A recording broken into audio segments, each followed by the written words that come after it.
स्वागत है दोस्तों आपका मेरे चैनल लेजेंड्स बायोग्राफी में। तो दोस्तों आओ आज हम आपको और एक लेजेंड्स के बारे में बताने वाले हैं। प्रारंभिक जीवन और परिग्रहण। महाराणा प्रताप का जन्म मेवाड़ के उदय सिंह द्वितीय और जयवंताबाई के घर 1540 में हुआ था।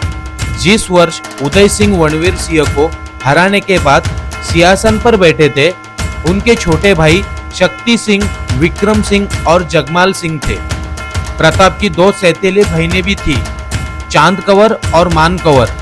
उनकी मुख्य पत्नी बिजोलिया की अजबदे बाई पंवार थी।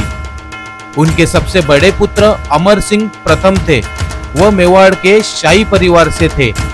1572 में उदय सिंह की मृत्यु के बाद रानी धीरबाई भटियानी चाहती थी कि उनके बेटे जगमाल उनके उत्तराधिकारी बने, लेकिन वरिष्ठ दरबारियों ने बड़े बेटे के रूप में प्रताप को अपना राजा बनाना पसंद किया। रईसों की इच्छा प्रबल हुई और प्रताप सिसोदिया राजपूतों की पंक्ति में मेवाड़ के 54वें शासक महाराणा प्रताप के रूप में सिंहासन पर बैठे। होली के शुभ दिन गोंगुड़ा में उनका राज्याभिषेक हुआ। जगमाल ने बदला लेने की कसम खाई और सम्राट अकबर की सेना में शामिल होने के लिए अजमेर के लिए रवाना हो गया। उसकी मदद के बदले में उसे जहाजपुर शहर जागीर के रूप में उपहार के रूप में दे दिया गया। प्रताप सिंह ने मुगल साम्राज्य के साथ किसी भी राजनीतिक गठबंधन को बनाने से इनकार करने और मुगल वर्चस्व के प्रति अपने प्रतिरोध के लिए ख्याति प्राप्त की। प्रताप सिंह और अकबर के बीच संघर्ष के कारण हल्दी घाटी का युद्ध हुआ। हल्दी घाटी का युद्ध 1567 और 1568 में चित्तौड़गढ़ की घेराबंदी के कारण मुगलों को मेवाड़ के उपजाऊ पूर्वी क्षेत्र से हाथ धोना पड़ा। हालांकि अरावली पर्वतमाला में बाकी जंगली और पहाड़ी राज्य अभी भी महाराणा प्रताप के नियंत्रण में था। मुगल सम्राट अकबर मेवाड़ के माध्यम से गुजरात के लिए एक स्थिर मार्ग सुरक्षित करने पर आमदा था। जब 1572 में प्रताप सिंह को राजा महाराणा का ताज पहनाया गया तो अकबर ने कई दूत भेजे, जिनमें से एक आमेर के राजा मानसिंह प्रथम का था, जिसमें उन्हें राजपूताना के कई अन्य शासकों की तरह एक जागीरदार बनने का अनुरोध किया गया था।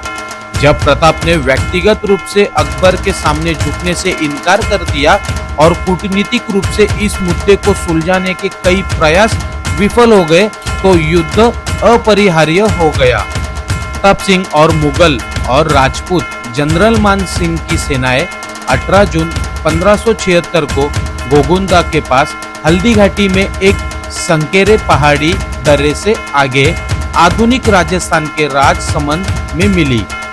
इसे हल्दी घाटी के युद्ध के रूप में जाना जाता है।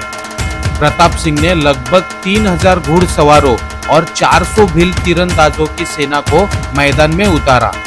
मान सिंह ने लगभग 10,000 पुरुषों की सेना का नेतृत्व किया। 3 घंटे से अधिक समय तक चले भीषण युद्ध के बाद प्रताप ने खुद को घायल पाया और दिन खो दिया। वे पहाड़ियों पर पीछे हटने में कामयाब रहे और एक और दिन लड़ने के लिए जीवित रहे। मुगल विजयी हुए और मेवाड़ की सेनाओं में महत्वपूर्ण हताहत हुए, लेकिन महाराणा प्रताप को पकड़ने में असफल रहे। राणा प्रताप झाला के सरदार की निस्वार्थ भक्ति के कारण भागने में सफल रहे, जिसने स्वयं को राणा घोषित करके सेनाओं के आक्रमण को अपने ऊपर आकर्षित किया। हल्दी घाटी मुगलों के लिए एक निरर्थक जीत थी, क्योंकि वे प्रताप या उदयपुर में उनके किसी भी करीबी परिवार के सदस्यों को मारने या पकड़ने में असमर्थ थे। जबकि सूत्रों का यह भी दावा है कि प्रताप भागने में सफल रहे। मान सिंह हल्दी घाटी के बाद अपने अभियान को समाप्त करने के एक सप्ताह के भीतर गोगुंडा को जीतने में कामयाब रहे। इसके बाद अकबर ने खुद सितंबर 1576 में राणा के खिलाफ एक निरंतर अभियान का नेतृत्व किया और जल्द ही गोगुंडा, उदयपुर और कुंभलगढ़ सभी मुगल नियंत्रण में थे। हल्दी घाटी के बाद मुगल आक्रमण। शाहबाज खान कंबो ने कई आक्रमणों के नेतृत्व किया, जिसके परिणाम स्वरूप मेवाड़ के प्रमुख क्षेत्रों जैसे कुंभलगढ़, मांडलगढ़, गोगुंडा और मध्य मेवाड़ पर कब्जा कर लिया गया। जिससे वे स्थायी रूप से मुगल शासन के अधीन हो गए। शाहबाज खान के आक्रमणों के बाद मुगल साम्राज्य ने मेवाड़ में अपना वर्चस्व स्थापित कर लिया। इससे अंत प्रताप की शक्ति कमजोर हो गई, जिससे उन्हें अपने पहाड़ी निवास पर वापस जाने के लिए मजबूर होना पड़ा। कला का संरक्षण। महाराणा प्रताप के चावंड दरबार ने कई कवियों, कलाकारों, लेखकों और कारीगरों को आश्रय दिया था। चावंड कला शैली का विकास राणा प्रताप के शासनकाल में हुआ था। उनके दरबार में नसीरुद्दीन जैसे प्रसिद्ध कलाकार भी थे। मेवाड़ का पुनरुद्धार।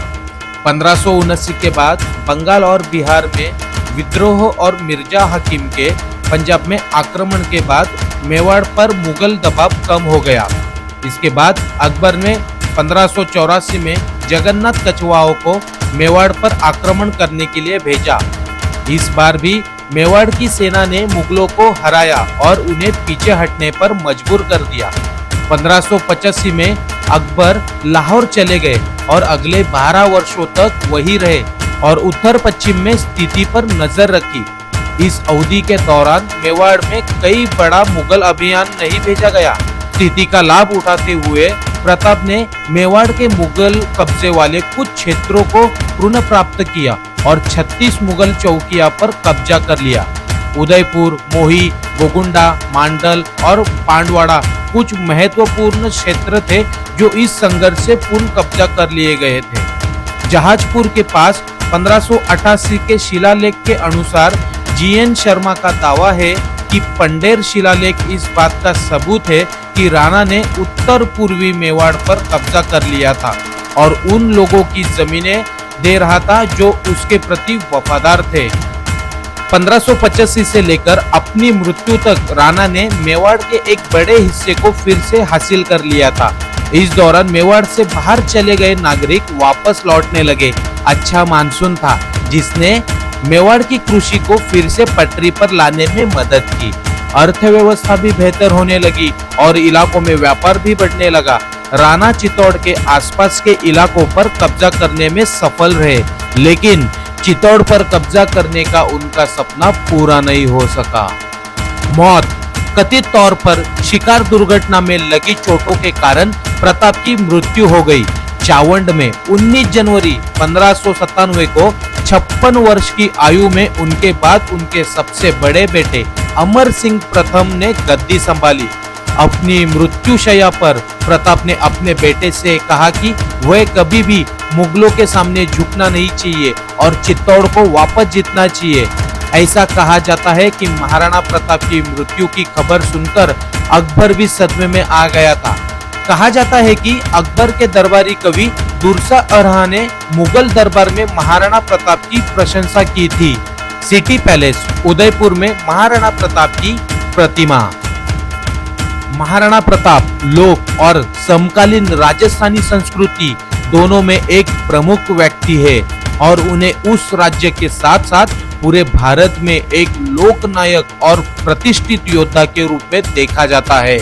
इतिहासकार सतीश चंद्र बताते हैं, राणा प्रताप द्वारा शक्तिशाली मुगल साम्राज्य की अवहेलना लगभग अकेले और अन्य राजपूत राज्यों की सहायता के बिना राजपूत वीरता और पोषित सिद्धांतों के लिए आत्म बलिदान की भावना की एक शानदार गाथा का गठन करती है। राणा प्रताप के गुरिल्ला युद्ध के तरीकों के बाद में मलिक अंबर, डेक्कन जनरल और शिवाजी के द्वारा आगे बढ़ाया गया था। 2007 में भारत की संसद में पूर्व राष्ट्रपति प्रतिभा पाटिल द्वारा महाराणा प्रताप की एक प्रतिमा का अनावरण किया गया था। तो दोस्तों, आपको कैसी लगी महाराणा प्रताप की बायोग्राफी? अगर आपको वीडियो अच्छी लगी हो तो वीडियो को लाइक, शेयर और चैनल को सब्सक्राइब जरूर करें।